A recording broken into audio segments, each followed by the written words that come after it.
ಅಶ್ಲೀಲ ವಿಡಿಯೋ ಪ್ರಕರಣಕ್ಕೆ ಸಂಬಂಧಪಟ್ಟಂತೆ ಸಾಮಾಜಿಕ ಜಾಲತಾಣಕ್ಕೆ ವಿಡಿಯೋ ಹಾಕಿದ್ದ ವ್ಯಕ್ತಿಯ ಸುಳಿವು ಪತ್ತೆಯಾಗಿದೆ.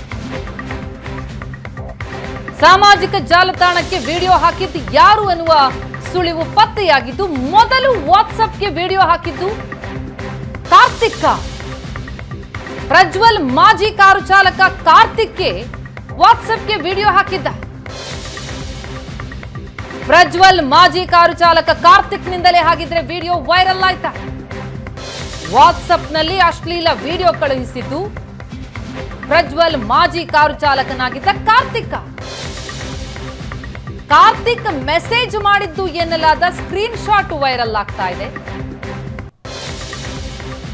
ಒಂದು ನಂಬರ್ ಕೂಡ ಅಲ್ಲಿ ವೈರಲ್ ಆಗ್ತಾ ಇರೋದು. ಆ ನಂಬರ್ನಿಂದ ಹಾಗಿದ್ರೆ ವಿಡಿಯೋ ಕಳುಹಿಸಿದ್ನ ಕಾರ್ತಿಕ್. ಸದ್ಯ ವಿಡಿಯೋ ರಿಸೀವ್ ಮಾಡಿದ್ದಂತಹ ವ್ಯಕ್ತಿಯ ವಿಚಾರಣೆಗೆ ಸಿದ್ಧತೆಗಳಾಗ್ತಾ ಇದೆ. ಮೊದಲು ವಾಟ್ಸ್ಆಪ್ಗೆ ವಿಡಿಯೋ ಹಾಕಿದ್ದು ಯಾರು? ಕಾರ್ತಿಕ್ಕೇನ? ಕಾರ್ತಿಕ್ ಮೆಸೇಜ್ ಮಾಡಿದ್ದು ಎನ್ನಲಾದಂತಹ ಸ್ಕ್ರೀನ್ ಶಾಟ್ ವೈರಲ್ ಆಗ್ತಾ ಇದೆ. ಇದೇ ಸ್ಕ್ರೀನ್ ಶಾಟ್ ಇದು ಪ್ರಜ್ವಲ್ ಮಾಜಿ ಕಾರು ಚಾಲಕ ಕಾರ್ತಿಕ್ ಕಳಿಸಿದಂತಹ ವಿಡಿಯೋ ಅಂತ ಹೇಳಲಾಗ್ತಾ ಇದೆ. ಸದ್ಯ ವಿಡಿಯೋ ರಿಸೀವ್ ಮಾಡಿದಂತಹ ವ್ಯಕ್ತಿ ವಿಚಾರಣೆಗೆ ಒಳಪಡುವಂತಹ ಚಾನ್ಸಸ್ ಇದ್ದು, ಈ ವಿಡಿಯೋ ನನ್ನ ಬಳಿ ಇತ್ತು ಅಂತ ಖುದ್ದು ಪ್ರಜ್ವಲ್ ಮಾಜಿ ಕಾರು ಚಾಲಕ ಕಾರ್ತಿಕ್ ಹೇಳಿಕೆಗಳನ್ನ ಕೊಟ್ಟಿದ್ದಾರೆ. ಹಾಗಿದ್ರೆ ಈ ವಿಡಿಯೋ ವೈರಲ್ ಮಾಡಿದ್ದು ಕೂಡ ಕಾರ್ತಿಕ್ಕೇನಾ? ಅದಕ್ಕೆ ಪುಷ್ಟಿ ಕೊಡುವಂತೆ ಮಾಹಿತಿಗಳು ಲಭ್ಯ ಆಗ್ತಾ ಇದೆ. ಕಾರ್ತಿಕ್ ಮೆಸೇಜ್ ಮಾಡಿದ್ದು ಎನ್ನಲಾದಂತಹ ಈ ಸ್ಕ್ರೀನ್ ಶಾಟ್ ವೈರಲ್ ಆಗ್ತಾ ಇದೆ. ಹಾಗಿದ್ರೆ ವಾಟ್ಸ್ಆಪ್ನಲ್ಲಿ ಈ ಅಶ್ಲೀಲ ವಿಡಿಯೋಗಳನ್ನ ಕಾರ್ತಿಕ್ಗೆ ಕಳುಹಿಸಿದ್ದ.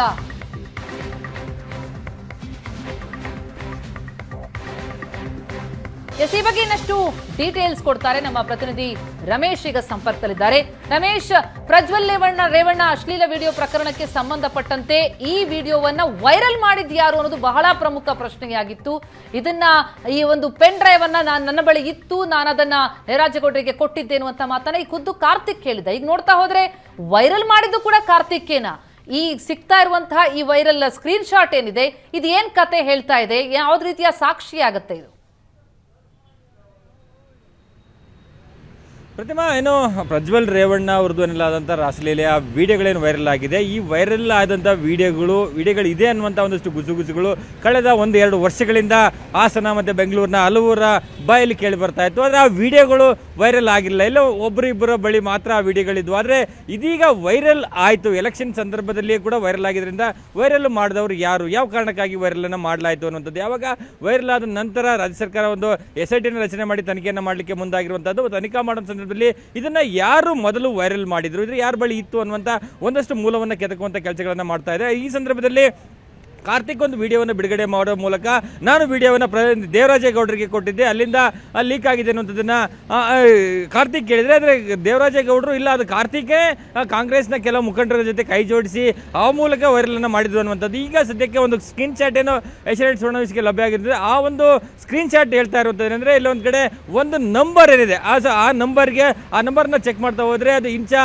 ಮೌಲಾಲಿ ಅನ್ನುವಂಥ ಒಂದು ಹೆಸರು ಬರ್ತದೆ. ಅಂದರೆ ಆ ವ್ಯಕ್ತಿಗೆ ಮತ್ತೊಂದು ಕಾರ್ತಿಕ್ ಮೊಬೈಲಿಂದಲೇ ಅವರಿಗೆ ಹೋಗಿದೆ ಅನ್ನುವಂಥದ್ದು. ಮತ್ತೆ ಯಾವ ವ್ಯಕ್ತಿ ಆ ಒಂದು ವಿಡಿಯೋಗಳನ್ನ ರಿಸೀವ್ ಮಾಡಿದ್ದಾನೆ ಆ ವ್ಯಕ್ತಿ ಕೂಡ ಕಾಂಗ್ರೆಸ್ ನಾಯಕ, ಅದರಲ್ಲಿ ಕೂಡ ಶ್ರೇಯಸ್ ಪಟೇಲ್ ಇದ್ದಾರೆ. ಶ್ರೇಯಸ್ ಪಟೇಲ್ ಅವರ ಶಿಷ್ಯ ಅನ್ನುವಂಥದ್ದು ಕೂಡ ಒಂದಷ್ಟು ಮಾಹಿತಿಗಳು ಬರ್ತಾ ಇರುವಂಥದ್ದು. ಹಾಗಾಗಿ ಎಲ್ಲ ಒಂದು ಕಡೆ ಕಾರ್ತಿಕ್ಗೆ ಒಂದಷ್ಟು ವಿಡಿಯೋಗಳನ್ನ ಕೊಡುವ ಮೂಲಕ ಅದನ್ನು ವೈರಲ್ ಮಾಡಲಿಕ್ಕೆ ಸಹಕಾರ ಮಾಡಿದ್ದಾರೆ ಅನ್ನುವಂಥ ಒಂದಿಷ್ಟು ಆರೋಪಗಳು ಕೇಳಿ ಬರ್ತಾ ಇರುವಂಥದ್ದು. ಹಾಗಾಗಿ SIT ಈ ವಿಡಿಯೋ ಮೊದಲು ಯಾರ ಬಳಿ ಇದ್ವು, ಅದರಿಂದ ಯಾರಿಂದ ಯಾರಿಗೆ ಹೋಯ್ತು, ವೈರಲ್ ಮಾಡಿದವರು ಯಾರು, ಈ ನಿಟ್ಟಿನಲ್ಲಿ ಒಂದಷ್ಟು ಮಾಹಿತಿಗಳನ್ನ ಕಲೆ ಹಾಕುವಂಥ ಕೆಲಸಗಳು ಮಾಡ್ತಾ ಇರುವಂಥದ್ದು. ಮತ್ತೆ ಈಗ ಸದ್ಯಕ್ಕೆ ಸಿಗ್ತಂತ ಮಾಹಿತಿ ಪ್ರಕಾರ ಕಾರ್ತಿಕ್ ವಿರುದ್ಧ ದೇವರಾಜೇಗೌಡರೇ ಒಂದು ಆರೋಪವನ್ನು ಮಾಡಿದ್ರು. ಆ ಒಂದು ವಿಡಿಯೋಗಳನ್ನು ವೈರಲ್ ಮಾಡಿರುವಂಥದ್ದು ಕಾರ್ತಿಕ್ ಅನ್ನುವಂಥದ್ದು. ಹಾಗಾಗಿ ಕಾರ್ತಿಕ್ ನಂಬರಿಂದ ಕಳಿಸಲಾಗಿದೆ ಅನ್ನುವಂಥ ಒಂದಷ್ಟು ಸ್ಕ್ರೀನ್ ಶಾಟ್ ಲಭ್ಯ ಆಗಿರುವಂಥದ್ದು. ಹಾಗಾಗಿ ಆ ವ್ಯಕ್ತಿಯನ್ನು ಹುಡುಕಾಟ ಮಾಡುವಂಥ ಕೆಲಸವನ್ನು ಕೂಡ ಈಗಾಗಲೇ ಪೊಲೀಸ್ SIT ಅಧಿಕಾರಿಗಳು ಮಾಡ್ತಾ ಇರುವಂಥದ್ದು. ಆ ನಿಟ್ಟಿನಲ್ಲಿ ಇದರ ಹಿಂದೆ ಯಾರಿದ್ದಾರೆ, ಈ ಒಂದು ಸ್ಕ್ರೀನ್ ಶಾಟ್ ಮತ್ತು ಆ ನಂಬರ್ನ ಹಿಂದೆ ಹೋಗಿದ್ದೆ, ಅದರಲ್ಲಿ ಈ ಮೊಬೈಲ್ ನಂಬರ್ಗಳು ಯಾರದ್ದು, ಯಾರು ಮೊದಲು ವೈರಲ್ ಮಾಡಿದ್ರು, ಅವರ ಉದ್ದೇಶಗಳೇನು, ಅದರ ಹಿಂದೆ ಯಾರಿದ್ದಾರೆ ಅನ್ನುವಂಥದ್ದು ಅನ್ನುವಂಥದ್ದು ಸಂಪೂರ್ಣವಾಗಿ ಗೊತ್ತಾಗುತ್ತೆ. ಆ ನಿಟ್ಟಿನಲ್ಲಿ SIT ತನಿಖೆಯನ್ನು ಮಾಡ್ತಾ ಇರುವಂಥದ್ದು. ಪ್ರತಿಮಾ. ರಮೇಶ್, ಈಗ ಒಮ್ಮೆ ವಿಡಿಯೋವನ್ನ ವೈರಲ್ ಮಾಡಿದ್ದು ಕಾರ್ತಿಕ್ಗೆ ಅಂದಾದಲ್ಲಿ ಏನು ಕ್ರಮಗಳಾಗುತ್ತೆ? ಯಾಕಂದ್ರೆ ಈಗ ಆಲ್ರೆಡಿ ತನ್ನ ಹತ್ರ ಇತ್ತು ಅನ್ನೋದ್ರ ಮಾಹಿತಿಯನ್ನ ಖುದ್ದು ಕಾರ್ತಿಕ್ ಹೇಳ್ಕೊಂಡಿದ್ದ. ಜೊತೆಗೆ SIT ಕೂಡ ವಿಚಾರಣೆಗೆ ಬನ್ನಿ ಅಂತ ನೋಟಿಸ್ ಅನ್ನ ಕೂಡ ಕೊಟ್ಟಿದೆ. ಆದ್ರೆ ಆತ ಎಲ್ಲಿದ್ದಾನೆ ಅನ್ನೋದ್ರ ಬಗ್ಗೆ ಇನ್ನೂ ಕೂಡ ಮಾಹಿತಿಗಳು ಲಭ್ಯ ಆಗ್ತಾ ಇಲ್ಲ. ಇಂತಹ ಸಂದರ್ಭದಲ್ಲಿ ಈಗ ಈ ಸ್ಕ್ರೀನ್ ಶಾಟ್ ಸಿಕ್ಕಿರುವಂತದ್ದು ದೊಡ್ಡದಾದಂತ ಸುಳಿವಾಗುತ್ತೆ, ಕಾರ್ತಿಕ್ ಮೇಲೆ ಆರೋಪ ಬರುತ್ತೆ. ಹಾಗಾಗಿ ಕ್ರಮಗಳು ಏನಾಗಬಹುದು ಒಂದೊಮ್ಮೆ ಸಾಬೀತಾದಲ್ಲಿ? ಪ್ರತಿಮಾ, ಈ ಪ್ರಕರಣವನ್ನು ಗಂಭೀರವಾಗಿ ನೋಡ್ತಾ ಹೋದರೆ ಪ್ರಜ್ವಲ್ ರೇವಣ್ಣ ಅವರು ತಪ್ಪು ಮಾಡಿದ್ದಾರೆ ಅನ್ನುವಂಥದ್ದು ಒಂದಿದೆ. ಅದೇ ತೂಕದ ತಪ್ಪು, ಅಷ್ಟೇ ಗಂಭೀರವಾದಂತಹ ತಪ್ಪು ಕಾರ್ತಿಕ್ ಕೂಡ ಈ ವಿಡಿಯೋಗಳನ್ನು ವೈರಲ್ ಮಾಡಿರುವಂಥದ್ದು. ಅಂದರೆ ಆತ ಪ್ರಜ್ವಲ್ ರೇವಣ್ಣನ ವಿರುದ್ಧ ಏನೇ ಅಸಮಾಧಾನಗಳು, ವಿರೋಧ, ದ್ವೇಷ ಏನೇ ಇದ್ರೂ ಕೂಡ ಅದರಲ್ಲಿರುವಂಥ ಮಹಿಳೆಯರ ಮುಖ ಕಾಣುವಂಥದ್ದು, ಆ ಮಹಿಳೆಯರ ಗುರುತು ಸಿಗುವಂಥ ರೀತಿಯ ವಿಡಿಯೋಗಳನ್ನು ಬಹಿರಂಗ ಮಾಡುವ ಮೂಲಕ ಹಾಸನದಲ್ಲಿ ಮತ್ತು ಆ ಒಂದು ವಿಡಿಯೋಗಳಲ್ಲಿರುವಂಥ ಮಹಿಳೆಯರ ಒಂದಷ್ಟು ಮಾನಹಾನಿ ಮಾಡುವಂಥದ್ದು, ಅವರ ಚಾರಿತ್ರ್ಯ ಹರಣವನ್ನು ಮಾಡುವಂಥ ಕೆಲಸಗಳನ್ನು ಮಾಡಲಾಗುತ್ತೆ. ಅಂದರೆ ಅದರಲ್ಲಿ ಎಷ್ಟು ಜನರು ಸಮ್ಮತಿಯಿಂದ ಆ ಪ್ರಜ್ವಲ್ ರೇವಣ್ಣ ಜೊತೆ ಆ ಕ್ರಿಯೆಯಲ್ಲಿ ತೊಡಗಿದಾರೋ ಅಥವಾ ಯಾರು ಫೋರ್ಸ್ಫುಲಿ ಇದ್ದಾರೋ, ಯಾರಿಗೆ ಅಧಿಕಾರವನ್ನು ದುರ್ಬಳಕೆ ಮಾಡಿಕೊಂಡು ಒತ್ತಡ ಹಾಕಿ ಈ ರೀತಿ ಬೇರೆ ಬೇರೆ ಕಾರಣಗಳಿಂದ ಆ ರೀತಿಯಾದಂಥ ಕೃತ್ಯಗಳು ನಡೆದಿದ್ರೂ ಕೂಡ ಅಂತಹ ವಿಡಿಯೋಗಳನ್ನು ವೈರಲ್ ಮಾಡುವ ಮೂಲಕ ಪ್ರಜ್ವಲ್ ರೇವಣ್ಣಗೆ ಏನು ಡ್ಯಾಮೇಜ್ ಆಗುತ್ತೋ ಅದಕ್ಕಿಂತ ಹೆಚ್ಚಿನ ಡ್ಯಾಮೇಜ್ ಅದರಲ್ಲಿರುವಂಥ ಮಹಿಳೆಯರಿಗೆ ಆ ಡ್ಯಾಮೇಜ್ ಆಗುತ್ತೆ, ಅವ್ರ ಮಾನಹಾನಿ ಆಗುತ್ತೆ. ಹಾಗಾಗಿ ಅಂತಹ ಮಾನಹಾನಿಕರ ವಿಡಿಯೋಗಳನ್ನು ರಿಲೀಸ್ ಮಾಡುವಂಥದ್ದು ಕೂಡ ಮಹಾ ಅಪರಾಧ. ಹಾಗಾಗಿ ಈ ಒಂದು ಪ್ರಕರಣದಲ್ಲಿ ದೊಡ್ಡ ಗಂಭೀರವಾದಂಥ ಆರೋಪ ಕಾರ್ತಿಕ್ ಮೇಲೆ ಕೂಡ ಇರುವಂಥದ್ದು. ಹಾಗಾಗಿ ಕಾರ್ತಿಕ್ ಏನಿದ್ದಾನೆ, ಕಾರ್ತಿಕ್ನನ್ನು ಕೂಡ ಹುಡುಕಾಟ ಮಾಡಬೇಕಾಗುತ್ತೆ. ಸೊ ಆ ನಿಟ್ಟಿನಲ್ಲಿ ಅಧಿಕಾರಿಗಳು ಆತನಿಗಾಗಿ ನೋಟಿಸನ್ನು ಕೊಡುವ ಮೂಲಕ ಆತನಿಗೆ ವಿಚಾರಣೆಗೆ ಹಾಜರಾಗಬೇಕು ಅನ್ನುವಂಥ ತಿಳಿಸಿದ್ದಾರೆ. ಆದರೆ ಆತ ಎಲ್ಲೋ ಒಂದು ಕಡೆ ಭಾರತದಲ್ಲಿ ಇಲ್ಲ, ಆತನು ಕೂಡ ಮಲೇಷ್ಯಾಗೆ ಹಾರಿ ಹೋಗಿದ್ದಾನೆ ಅನ್ನುವಂಥ ಮಾಹಿತಿಗಳು ಲಭ್ಯ ಆಗ್ತಾ ಇರುವಂಥದ್ದು. ಆ ನಿಟ್ಟಿನಲ್ಲಿ ಒಂದು ವೈರಲ್ ಮೊದಲು ವಿಡಿಯೋ ಕಾರ್ತಿಕನಿಗೆ ಹೇಗೆ ಸಿಕ್ತು, ಅದನ್ನು ಯಾರ ಜೊತೆ ಹಂಚಿಕೊಂಡಿದ್ದ, ಯಾವ ಕಾರಣಕ್ಕೆ ಹಂಚಿಕೊಂಡಿದ್ದ, ಮತ್ತು ವೈರಲ್ ಯಾರು ಮಾಡಿದ್ರು, ಅವರಿಂದ ಇವರು ಕಾರ್ತಿಕ್ನಿಂದ ಯಾವ ಉದ್ದೇಶಕ್ಕಾಗಿ ಕೊಡಲಾಯಿತು, ಕೇವಲ ರಾಜಕೀಯ ಉದ್ದೇಶದ ಅಥವಾ ಹಣಕಾಸಿನ ವ್ಯವಹಾರಗಳು ನಡೆದಿದೆಯಾ, ಈ ಎಲ್ಲ ನಿಟ್ಟಿನಲ್ಲಿ ಕೂಡ ತನಿಖೆ ಆಗಬೇಕಾಗುತ್ತೆ. ಹಾಗಾಗಿ ಪ್ರಜ್ವಲ್ ರೇವಣ್ಣ ವಿರುದ್ಧ ಏನೋ ಒಂದು ಗಂಭೀರವಾದ ಆರೋಪ ಕೇಳಿ ಬಂದಿದೆ. ಸೊ ಆ ಆರೋಪಕ್ಕೆ ಮತ್ತು ಆ ವಿಡಿಯೋಗಳನ್ನು ವೈರಲ್ ಮಾಡಿದಂಥದ್ದು ಕೂಡ ಅಷ್ಟೇ ಗಂಭೀರವಾದಂಥ ಒಂದು ಕಾನೂನಾತ್ಮಕವಾಗಿ ತಪ್ಪು ಕೃತ್ಯ ಆಗಿರುವಂಥದ್ದು. ಹಾಗಾಗಿ ಆತನಿಗಾಗಿ ಕೂಡ ಪೊಲೀಸರು ಹುಡುಕಾಟವನ್ನು ಮಾಡ್ತಾ ಇದ್ದಾರೆ. ಹಾಗಾಗಿ ಕಾರ್ತಿಕ್ ಎಲ್ಲ ಒಂದು ಕಡೆ ತಾನು ವಿಡಿಯೋ ವೈರಲ್ ಮಾಡಿದಂಥದ್ದು ತಪ್ಪು ಅನ್ನುವಂಥ ಗಮನಕ್ಕೆ ಬಂದೇ ಆತನ ಎಲ್ಲ ಒಂದು ಕಡೆ ಪರಾರಿಯಾಗುವಂಥ ಕೆಲಸಗಳು ಕೂಡ ಆಗ್ತಾ ಇರುವಂಥದ್ದು. ಅಧಿಕಾರಿಗಳು ಏನು ಪ್ರಜ್ವಲ್ ರೇವಣ್ಣರಿಗೆ ಹುಡುಕಾಟಕ್ಕೆ ಏನು ಪ್ರಯತ್ನಗಳಾಗ್ತಿದೆ ಅಷ್ಟೇ ಪ್ರಯತ್ನಗಳನ್ನ ಕಾರ್ತಿಕನಿಗೂ ಕೂಡ ಹುಡುಕಾಟ ಮಾಡಲಿಕ್ಕೆ ತಯಾರಿಗಳನ್ನು ಮಾಡ್ತಾ ಇರುವಂಥದ್ದು. ಹಾಗಾಗಿ ಎಲ್ಲ ಒಂದು ಕಡೆ ಇಲ್ಲಿ ಪ್ರಮುಖವಾಗಿರುವಂಥದ್ದು ಕಾರ್ತಿಕ್ ಬಳಿ ಇದ್ದಂಥ ವಿಡಿಯೋಗಳು ಈ ವೈರಲ್ ಆಗಿದ್ದೆ ಹಾಗೆ ಆ ಉದ್ದೇಶಗಳೇನು, ಅದರಿಂದ ಅದನಿಗೆ ಲಾಭಗಳೇನು, ಇದೆಲ್ಲವೂ ಕೂಡ ಪ್ರಮುಖವಾದಂಥ ಪ್ರಶ್ನೆಗಳಿರುವಂಥದ್ದು.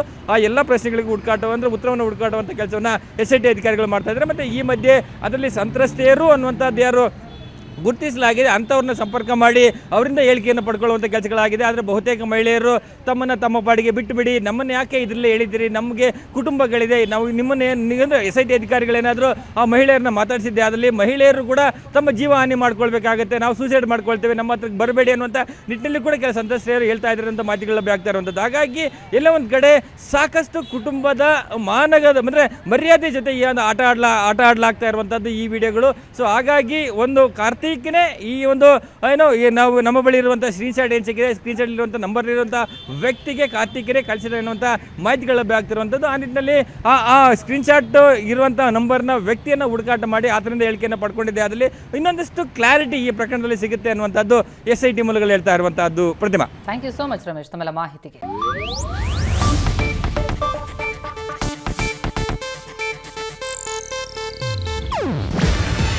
ಇದು ಏಷ್ಯಾನೆಟ್ ನ್ಯೂಸ್ ನೆಟ್ವರ್ಕ್ ಪ್ರಸ್ತುತಿ.